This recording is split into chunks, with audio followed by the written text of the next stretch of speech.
I've been doing some things backwards with this Hebrew. I've had quite a few more requests from people who are wondering, how do I go about learning Hebrew, or else I'm just beginning to study Hebrew on my own, and I want some help and all that. I am going to start at the beginning. I started reading and showing the interlinear on the YouTube, I started on Genesis chapter 1. But I'm going to back up and punt. Let's go back to the very beginning. I want to show you, I'll teach you the Hebrew alphabet, the pronunciation, the vowels, some of the grammatical aspects, and I'll build you up so that you too can learn Hebrew. Now, I have a couple of requests, assignments as it were. Number one, I want you to have a pen or a pencil and a pad of paper. Because as I'm writing stuff down on the board, I want you to write it down on your paper. And then what I'll do is I'll step out of the picture and try to review what I have on the board so that you can freeze the, stop the video or whatever, and you can write it all down, you can memorize it. The reason I want you to do this, and this is called, in psychology, this is called multisensimodality. Really fancy word. It's the only thing I remembered in my psychology class 20 years ago in school. 26 years ago in school. Multisensimodality. We're going to write it. We're going to speak it out loud. By writing it, we see it. By speaking it out loud, we also hear it all at the same time. Multisensimodality. We're using all of our senses. We're trying to give ourselves the greatest possible chance to learn this wonderful language. I consider Hebrew to be a holy language. I truly do. If you take that approach, you will learn Hebrew far faster than if you see this as, drudgery. No, it's a holy language. It is a privilege. It's an honor to be able to study the languages of the Bible. Hebrew, Greek, Aramaic.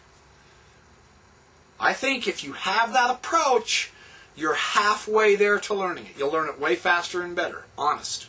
I promise. Now, I'm also going to do this by the Jewish rabbinical method that I have read about.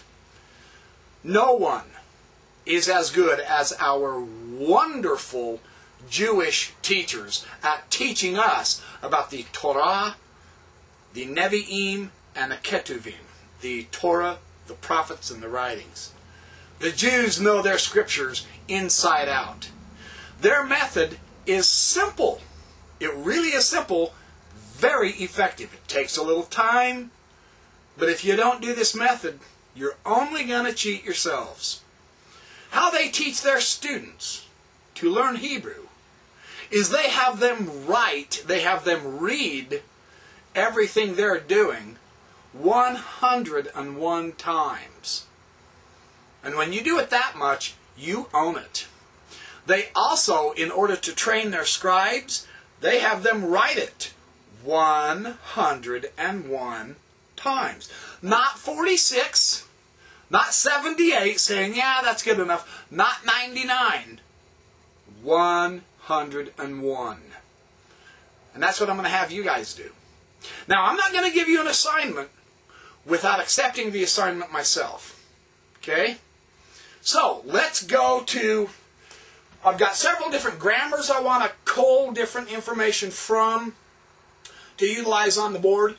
Right now, I'll see, and this is going to be several videos. Don't let that spook you out. I'm going to go slow. I'm going to make it simple. I'm going to have some fun. I love to have fun. They've also proven, see, there's a method to my madness, being a complete nut job. Because if you're having fun, if you're laughing while you're learning and having fun, you learn it way easier, way better. So there's a method to my madness. Or is that a madness to my method? I don't know which. So I consider this language sacred. But I want to have fun teaching it. Because quite frankly, it is my thrill to serve you. I'm not your superior. I'm your student. I'm being very very selfish in sharing and teaching you guys Hebrew. You know why? Because I want to get your insights and ideas. When I can get you up to speed to reading Hebrew out of the Bible, and of course I'll show you several interlinear things as well as do a bunch of stuff up on the board. But man, when I can get you guys to where we're reading off of the Dead Sea Scroll fragments and out of the Zohar, even if it's Aramaic, it uses the Hebrew square script. And that's what we'll be doing, is using the square script in our handwriting. So I'm real curious to see what things you guys know. Every one of you are smart enough to learn this language. Look, if a dunderhead like me can learn it, anybody can. I promise. So I'm living proof that you guys can learn this real easy. Okay? I'll keep it simple. I'll go slow. There may be several videos, dozens of videos on, I'll title it Learning the Hebrew Alphabet. Don't let that spook you at all. But let's have some fun. Let's learn some Hebrew. I'm going to show you some nifty things. When I get you into the Zohar, it's going to blow your mind. By learning Hebrew, you will open up the Scriptures to you. Oh, man. I am so excited to see what you guys come up with. Because by learning Hebrew, it's a whole new world, man. This is where the Scriptures get exciting. Now, I want you to understand another thing. And then I'll shut up and start talking.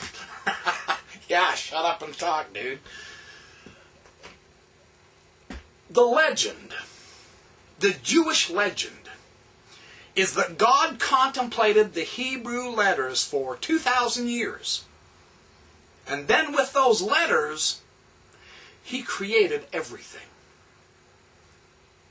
So if you have it in mind that as you're writing these Hebrew letters, yes, I know it's an evolved language from the Cano-Phoenician, Syro-Canaanitish, whatever. I understand that. If you keep this legend in mind, that every time you practice writing Hebrew, you are writing with the instruments that God created with. You see how that changes your mindset?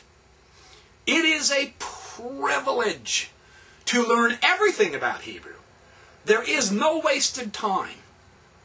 For every minute you spend studying Hebrew, your reward is going to be hours of pleasure in reading the phenomenal amount of information that we're missing in an English translation. And I'll bring out the Jewish rabbis' spiritual, mystical, religious teachings also.